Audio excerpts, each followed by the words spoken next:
ажыкке караңыз.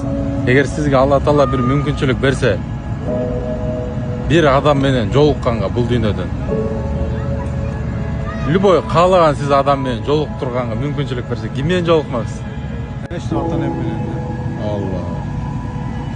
Сагындыңызбы ата-энеңизди? Канча жыл болуп калды айрылганыңызга? Apam 2000 yılı.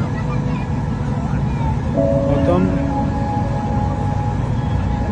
2006 yılı. Allah rahim eylesin. Yok, yaşattığında düşün etkisinden vardı.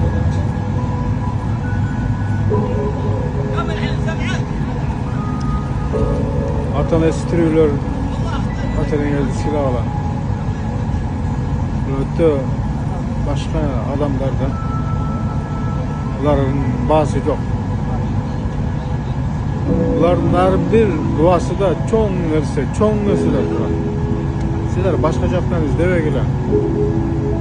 İyilikti, bayağı yetişkenliklerde, atanede. Oşolordun duası menen, oşolordun kılgan emesi menen köptөгөн бийиктиктерге жетсе болот да. Бул айтып бүткүс, муну айтып түшүндүрө албайсың. Сөз менен дагы башка менен.